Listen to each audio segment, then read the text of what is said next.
I like to begin with the end in mind here, is just set you up for some success with that by talking about point-slope form. So let's talk about our third and final form for an equation of a line. You see that right there? There it is. I have y minus y1 equals m times x minus x1. That is your third and final form. It is a convenient way of writing a linear equation when you're given a slope and a point. I was a horrible memorizer. Still am to this day. You give me a list of groceries, you know, I got to go to Giant I get 4 things. I'm maybe coming back with 3 of them on a good day. I stink at memorizing stuff. You might be the same way. Actually, if you are the same way, it's part of the reason why you're probably in this class.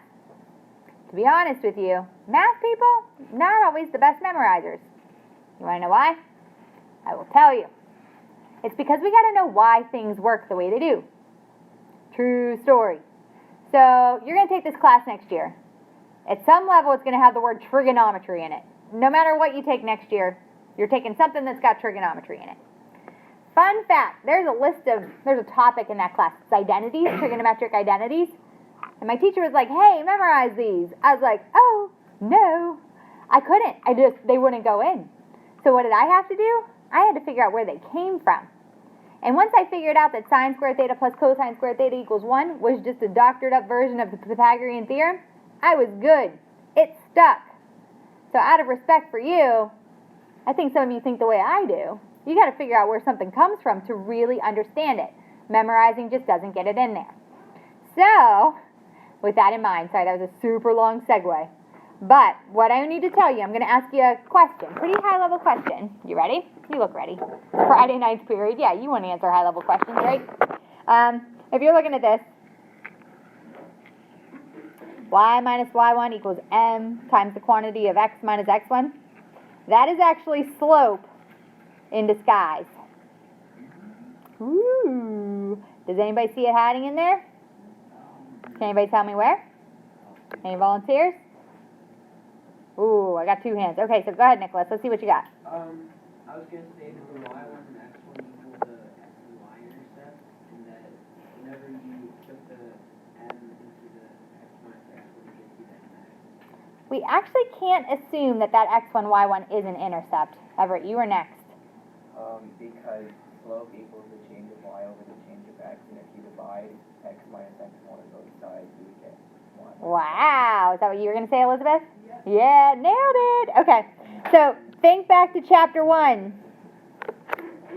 Think back to chapter 1. Remember when we solved for a variable?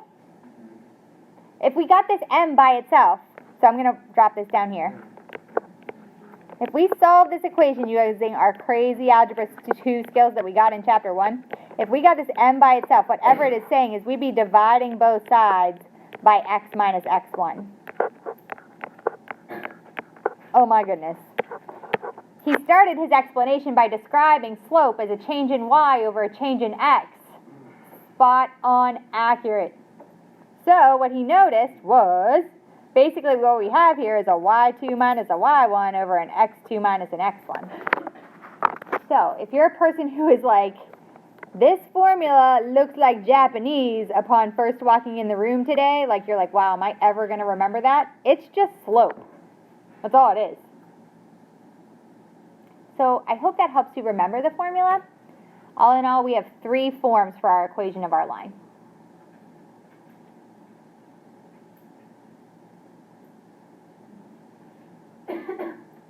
So they kind of give us some guidelines here. If you're given your slope and your y-intercept, try using y equals mx plus b.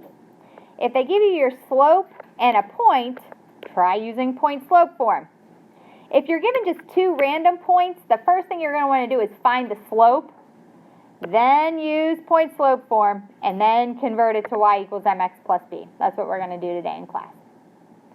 The last one that's not listed here is standard form, and that's most handy when you need to make a calculation with your x and y intercepts, which was what Nicholas was talking about a few minutes ago. All right, so example 1, starting kind of simple here. We always do, right? They just kind of build progressively as we go through the lesson. It's like our warm-up, you know. Example 1, we're asked to write an equation of a line given the slope and the y-intercept. When I see slope and y-intercept, what I'm thinking about is writing something of the form y equals mx plus b. So I need an m and I need a b. And what's nice, do you see this cute little point they give you right there? That is the point where the graph crosses the y-axis. By definition, that's our y-intercept. So that is our point of the form 0, comma b. So what did they give me in giving me that point? They gave me my b value. My b value is now 1. To get my slope, I'm going to think about the definition of rise over run when I look at a graph. And I'm going to seek to fill in what I know about m. So to get from point to point to point, I'm going to pick another point here. I notice I'm going to rise by going down 3 units. And I run across. My run is a positive 2 to the right. So I went down 3 and I ran across 2. So my slope is just negative 3 over 2. So my slope now, I can replace that. That's negative 3 over 2. And then I can bring down my x and my plus and my y equals. And poof, there is my answer. I did that kind of quick. I know I did. Because I just want to scratch some rust off of maybe what's accumulated. Does anybody have any questions on where any of that came from? I am teaching like this like you've seen it before, for sure. This is not entry level. Okay. Example 2. This time around, we want to kind of start to incorporate our new form of a line. Notice they're giving me the slope and a point. The slope is, usually mentioned in words somewhere. But what I know is that slope is just n. So I'm going to go ahead and interpret that little phrase there, slope of 2, as my m is 2. And then this right here, this 2, 1 right here, that's going to be my x1 and my y1. So x1 is 2, y1 is 1.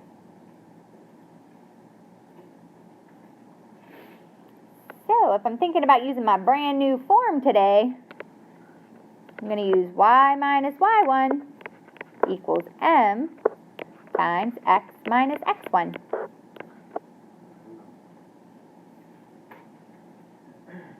And I'm going to fill in what I know. For instance, I know m is 2.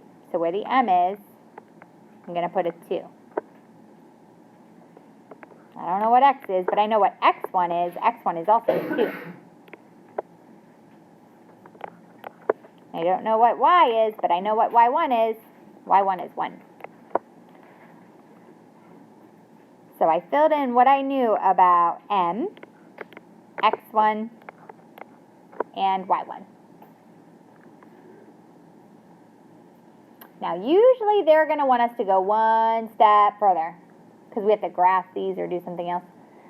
My recommendation moving forward is to now practice translating this into y equals mx plus b. So it is quite often that we're going to simplify this to y equals mx plus b as the last step. And it's pretty easy to do. When we say simplify in math class, we talk about 2 things, right? You're going to distribute and combine like terms. So I'm going to go ahead and do that. So I got y minus 1 equals 2x minus 4. And then to get the y by itself, on the one side, I just have to add 1 to both sides. So I get y equals 2x minus 3. Something a little friendlier looking. So retracing our steps, I just filled in what I knew about x1, y1, and my slope. into my point slope form here. And then I just simplified it to be y equals mx plus b by distributing and moving my 1 to the other side.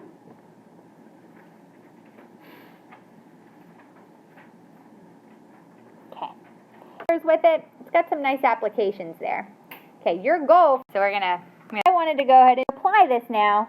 One of the big ways this gets applied is by using parallel and perpendicular lines.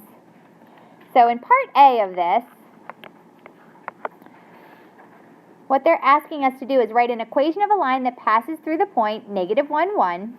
And in part A, it has to pass through the point negative 1, 1, but it should be parallel to y equals negative 2x plus 3. But in part B, they want it slightly different. They still want it to pass through the point negative 1, 1, but this time around they want it to be perpendicular to y equals negative 2x plus 3.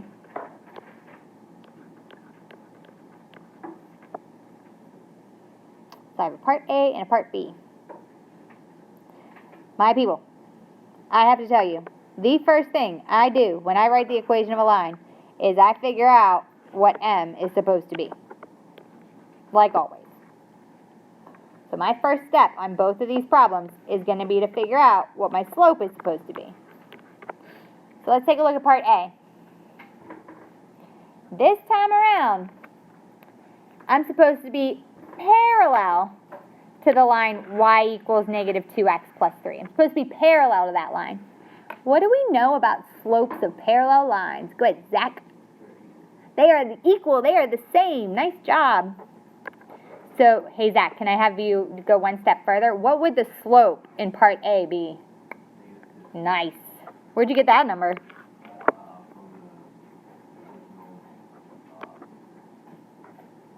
Yeah, you looked at this and you're like, hey, if I have to be parallel to that, better have the same slope.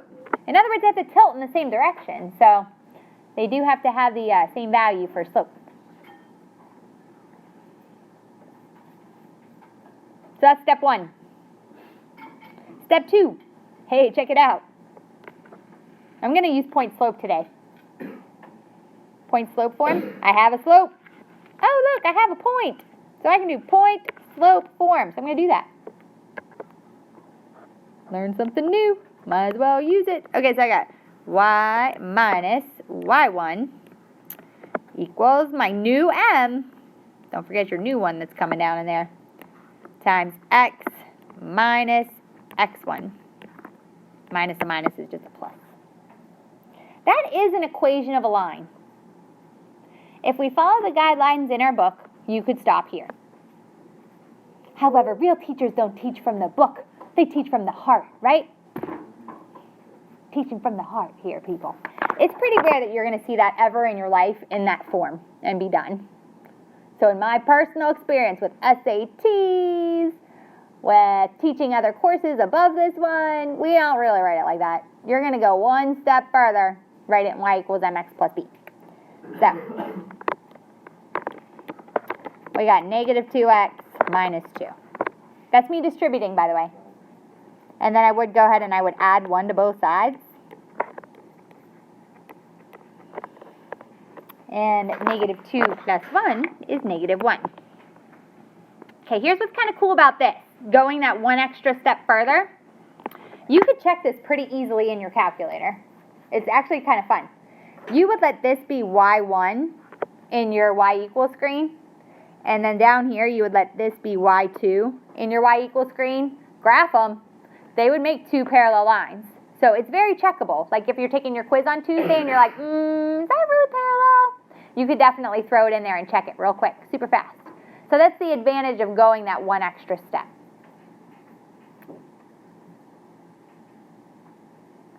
Okay, so step 1 in every single problem is to find the slope. Did you notice? Like the previous slide too. We always find slope first. Okay, wait a second. This right here. Did we talk about what that meant? It does mean perpendicular. Okay, I just remembered I wrote that down. Remember, if you don't understand something I wrote down, please ask. I don't know that we've done that symbol in this class. I think you did it in geometry, but So yeah, that's the one thing that's different this time around. This does mean parallel. I think you guys know that too. At least I thought you did. Okay, wait. This does change the value of our slope that's going to go here. Oh, look, I got volunteers already. I didn't even ask the question. Go ahead, Parker. You do opposite reciprocal. Yeah. Positive one. Yeah. Okay, wait. Let's see how good you guys are. I did this whole thing with my arms when I taught you about perpendicular slopes. Do you remember that? Yeah, Parker did it. Can't see that on the video I'm recording today for your lesson, but yeah. That is what that would do for you. I'll do it again, just in case you don't remember. So the idea here is just to drive in a little bit of like concrete reasoning as to why our slopes have to be opposite reciprocals of each other. First of all, negative slopes, they're lines that decrease, right? Positive slopes increase. Well, if I do that with my arms, I have one increasing line, one decreasing line. So that's cool. You have to have one positive slope, one negative slope. 2 is a steep line, because that's up 2 over 1, or in this case, down 2 over 1, down 2 over 1. Slope of a half, not so steep. You're only going up 1 and across 2, up 1 and across 2, right? So what that gives us is that gently sloping line up against that steep line. So that gives you the perfect T you need. So you need opposites so you get 1 up, 1 down, and you need the reciprocals to kind of even out the angles to make 90 degrees. So that's why we have 2 pieces to that definition. So hopefully that makes some sense to you. So slopes of perpendicular lines are opposite reciprocals. And, oh my goodness, look what I have here. Oh, I have lightsabers. Okay, I have a slope and a point. So I am going to practice using point slope form again. So I'm going to do y minus y1 equals my new slope, m times x minus x1. So I have y minus y1 equals 1/2 x plus 1/2. And then I'm almost done. I just need to add 1 to both sides. Remember, adding 1 to both sides is like me adding 2 over 2 to both sides, because I need a common denominator. So if I add 2 over 2 to both sides, what I have is y equals 1/2 x plus 3 over 2. That is also very checkable in your calculator. You could plug this into y1, this into y2, and they would make a nice 90-degree angle. What's up, Parker? Why do we always leave fractions as numbers? Like for the y intersection? Well, you don't have to. Like, you could have done 1/2. And Parker, I think I agree with you. If I were actually graphing this problem, I like graphing 1/2 instead of 3 over 2. What is kind of cool about doing improper fractions, though, it would allow you to scale your graph by a half. So you graph 1/2, 2/2, 3/2, 4/2. So it's just another way you could graph it. It just gives you some flexibility in your thinking. But yeah, I'm probably like you. I'd probably rather graph 1/2 than 3 over 2. In trigonometry next year, speaking of it, since I was already on the topic, Zach, come on. What you want to make sure you're paying attention to is the idea that improper fractions get used a ton. Oh yeah, I should specify which one. There's 2 in the back. I'm talking about the one throwing things. Don't throw things. Okay. Which you kind of know how to do. We talked about parallels. Now, however, fast forward a couple pages in your notes. So example 4. Write an equation of a line that passes through the point, or the 2 points. I'm going to make it bigger so I can read it. Write an equation of a line that passes through the 2 points. Especially since I'm recording. Oh my goodness. All right, so we got x1, y1, x2, y2. And you're probably wondering, why on earth I just put that x1, y1, x2, y2 there? Anybody know? Good, Cassidy? Yeah, I gotta find slope, right? Step 1 when you write the equation of a line is to find slope. So we're gonna do that. And I like fractions, so I'm gonna actually play with the fraction version of all this. So I don't have a calculator in my hand, so I'm going to do y2 minus y1 over x2 minus x1. So I get negative 3.5 over 2.8. And I'm like, tens place, just going to ignore that. It's kind of like I multiply the top and bottom by 10. This is actually the same as reducing the fraction negative 35 over 28, which would be, what, negative 5/4 for my slope. Fun little trick when you're on the no calculator portion of your SAT.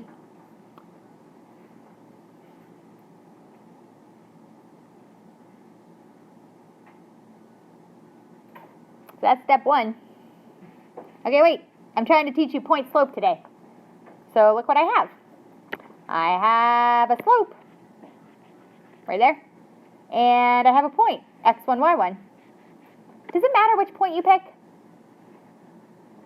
No, it does not. Good job. Yeah, it doesn't matter which point I pick. I like this one because it's smaller numbers and they're all positive, so I'm going to use that point. So fun. So yeah, I'm practicing today y minus y1 equals m times x minus x1. So I'm going to do y minus 0.9 equals negative 5/4 times x minus x1. So if I do that, I got y minus 0.9 equals negative 5/4 x, and then 6/10 times 5/4, huh? Do a little scratch work off to the side. So I'm going to do those cross reduce, these cross reduce. I'm looking at plus 3/4. Which in the back of my head, I noticed that 0.9 on the other side. I'm like, that's just 0.75. So I need to just add 0.9 to both sides. So what I have here is y equals negative 5/4 x plus 1.65. So there, Parker, I used a decimal. You happy now? So if we were plotting this, you would start at the y-intercept of 1.65, so like a little bit below 2, and then go down 5/4, down 5/4. You'd be in between grid marks, but it's legit.